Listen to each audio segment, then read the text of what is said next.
کن سات آسو پنی فیملی مز بیوان گرس مز بیوان پنن وقت فارغ کرت پتہ آسو جناب محمد رسول اللہ صلی اللہ علیہ وسلم سن سیرت بوزنوان پتہ آسو جناب محمد رسول اللہ صلی اللہ علیہ وسلم سن حالات بوزنوان پتہ آسو جناب محمد رسول اللہ صلی اللہ علیہ وسلم سن واقعات بوزنوان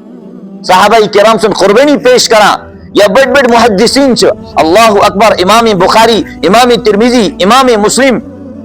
سٹا تھد پائک محدثین مفسرین ائمہ اربع اہد واقعات آسو بوزنوا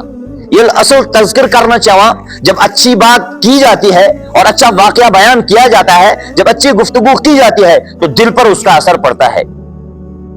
اس لیے ان پیارے لوگوں کے ان بزرگوں کے ان محدثین کے ان مفسرین کے واقعات بیان کرنے چاہیے میں آپ کو ایک مثال دوں ایک واقعہ سناؤں یہ بہت بڑے اللہ والے گزرے ہیں قطب الدین بختیار کاکی رحمت اللہ علیہ ان کے بارے میں آتا ہے جب ان کا انتقال ہو گیا اتنے بڑے ولی اللہ اکبر کبیرہ تا حد نگاہ لوگوں کا کھچا کھچ بڑا ہوا مجمع ہے ان کے جنازے کے لیے نماز جنازے کی ادائیگی کے لیے لیکن ایک شخص آیا اس نے کہا کہ میں حضرت کا وصی ہوں مجھے وصیت کی ہے حضرت نے کہا ہے کہ جس آدمی میں 4 خوبیاں ہوں گی وہی میرا جنازہ پڑھا سکتا ہے تو یہ آدمی آگے آیا اس نے کہا کہ حضرت نے سب سے پہلے شرط یہ بیان کی ہے کہ اس آدمی میں یہ خوبی ہونی چاہیے یہ شرط ہونی چاہیے جب سے وہ آدمی بالغ ہوا ہے تب سے اس کی کبھی بھی تہجد کی نماز چھوٹی نہیں ہو اللہ اکبر کبیرہ مجمع حیران ہو گیا ششدر ہو گیا کہ کس آسکیت انسان یس بالغ گومت آز تام تمس تہجد نماز ضائع گمس کہین دومن دویم شرط یہ تم انسانن آسنا زاہیں ین پہ سو بالغ گومت تکبیر اولا آسنا زہ تم سن فوت گومس نمبر 3 یہ کہ یس انسان بالغ آس گومت آز تامت تم آسنا کنس غیر لڑکی پہ نظر ترومس کہیں تھے کسی پرائی عورت پر اس نے نگاہ نہ ڈالی ہو اور کہا حضرت نے مجھے وصیت کرتے ہوئے 4تھی شرط خوبی یہ بیان کیا ہے کہ اس آدمی کے اندر یہ ہونی چاہیے جس نے عصر کی نماز سے پہلے کبھی اپنی سنت نہ چھوڑے ہوں یا فرض کی گفتگو ہی نہیں ہو رہی ہے عصر نماز سے پہلے جس نے کبھی اپنے سنت ہی نہ چھوڑے ہوں نمبر 1 اس آدمی کا تہجد بالغ ہونے کے بعد فوت نہ ہوا ہو تکبیر تحریمہ بالغ ہونے کے بعد نہ چھوٹی ہو کبھی کسی پرائی عورت پر اس نے بالغ ہونے کے بعد نگاہ نہ ڈالی ہو اور عصر کی نماز سے پہلے جو 4 سنتیں ہیں وہ کبھی اس کی نہ چھوٹی ہوں پورا مجمع حیران ہو گیا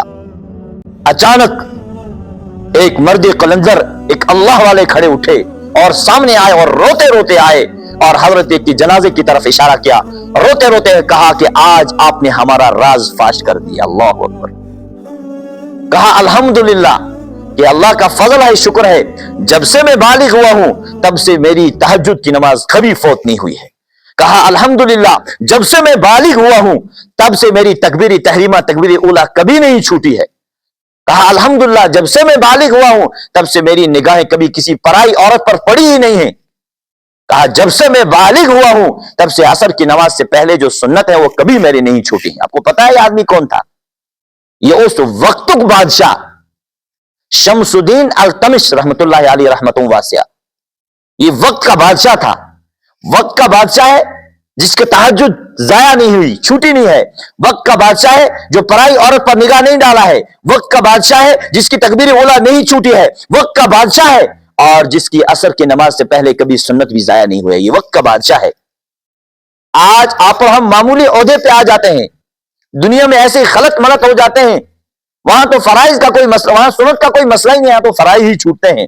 وہاں تو ان آنکھوں سے بے حیائی ہی ٹپکتی ہے وہاں تو غلط ہی ہوتا ہے لیکن ایک یہ ہے وقت کا بادشاہ اور روتے روتے یہی شمس الدین التمش کھڑے ہو گئے اور حضرت کا جنازہ پڑھایا اور وہ حضرت کون تھے قطب الدین بختیار کاکی رحمت اللہ علیہ اس لیے ان بزرگوں کا ان صحابہ کرام کا تذکرہ کیا کرو اپنی محفلوں میں یم سات اصل واقعہ اصل مثال بیان کرنا چاہاں یقیناً تمک اثر سے دلس پٹتے پیواں یم سات خراب واقعہ خراب ہوئی سے بیان کرنا چاہاں تمک اثر تے دلس پیواں اس لیے خراب تذکرہ نہیں کرنا چاہیے ہاں کبھی تنبیہ کے لیے عبرت کے لیے کوئی ڈاکو ہے کوئی چور ہے کسی نے کوئی جرم کیا ہے